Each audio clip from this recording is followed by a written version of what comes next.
Part 1. Is freelance teaching for you? 1. Why are you thinking about freelance teaching? Let us be honest. The idea of having the freedom of doing whatever we want is seductive. Choosing with whom we want to work, how our classes are managed, when and where to work may play an essential role in our decision to make this dream come true. However, have you really stopped for a moment and asked yourself whether it is truly a dream of yours? Nowadays, we are bombarded online by all sorts of people who appear to know more than ourselves what we should do with our lives. We are constantly told that we can be rich, we can be independent, we just won't rule the world if we don't want to. The only thing we have to do is to follow their leads by purchasing their miraculous courses, which will save us from a decadent career, as they imply. That being said, after constant mental attacks, we start taking a deeper look into our lives and realize that today we are far from being financially independent. Questions like, are we lazy for not trying harder? What am I missing? Am I a loser for being just a teacher? Start to bother us, making us feel like failures, incompetent, sad, and lonely.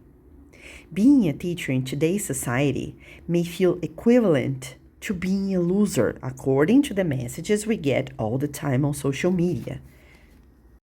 At least it is the trigger a lot of social media marketing uses and wants us to believe in. Something inside us screams, and we are almost obliged to go freelance. We need to be famous, successful, rich, recognized. Otherwise, it will be clear to the world that we are not good enough. I come to you with this reflection. Do you believe these are good reasons for going freelance?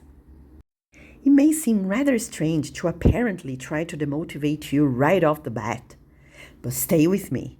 I would not have written a whole book about freelance teaching if I didn't believe in it. What I can say is that I want you to consider your real reasons. Fame, success, wealth, and recognition should not be your main pursuit.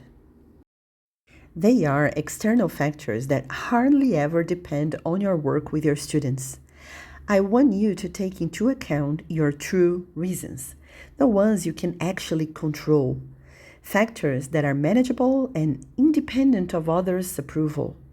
Mostly because your freelance career tends to be a more introspective journey than you may have once expected. Every decision will be up to you and you only. So, how you might be perceived around you won't matter as much as you believe. Or at least it shouldn't, unless what you are seeking are those external factors I have mentioned earlier: fame, success, recognition, and wealth. So, what would be more attainable reasons for you to take into consideration before you decide to go freelance? First of all, you might be willing to make classroom decisions more independently. You might be working for an institution hindering your decisions in class, such as the methods and approaches that you use or the way you deal with your students. Or they might be pushing you into meeting deadlines that might be not according to what you believe best for your students' development. They may also be pressuring you into doing bureaucratic work that you clearly find unnecessary, leading you to work excessive hours which you feel are not taking you nor your students anywhere. You may be exhausted facing this work atmosphere, feeling like both of you and your students could benefit much more if you were able to define how to work and what to do. Another relevant point to consider is that you might be feeling you are not earning what you deserve. Unfortunately, a huge number of language schools cannot afford fair salaries to teachers. A few might even have the means to do so, but may be unwilling to.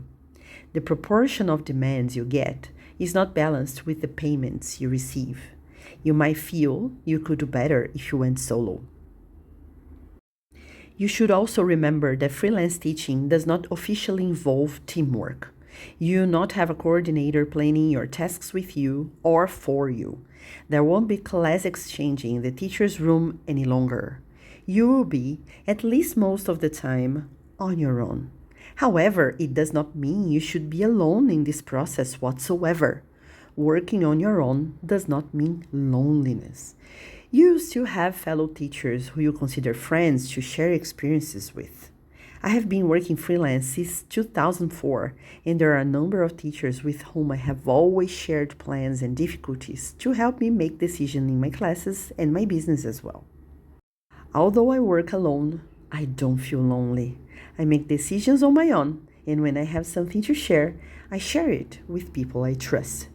Can you see how different external reasons are as opposed to real life day-to-day reality? When thinking about going freelance, you have to feel strongly about at least some of the following. You might want to have the freedom to make your own classroom choices.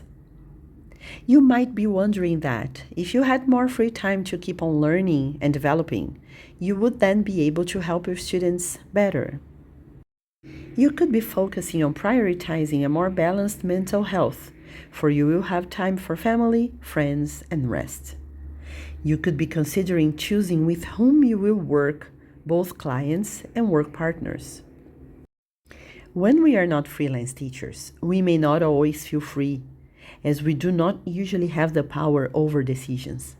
Oftentimes we feel trapped, snowed under, overwhelmed, counting the minutes for the next holiday or vacation, surrounded by quite a few people who may completely drain us. We can't choose the professionals in the teacher's room or our own students. What about money? Well, money is the means to accomplish everything we dream of. That's just how far money should impact our dreams. By freelancing, we get to make wiser choices over our time and salary. We will discuss it more deeply in this book. By now, consider your motivations to become a freelance worker. Take notes. Reflect on them. Make sure these reasons come from within your heart and soul.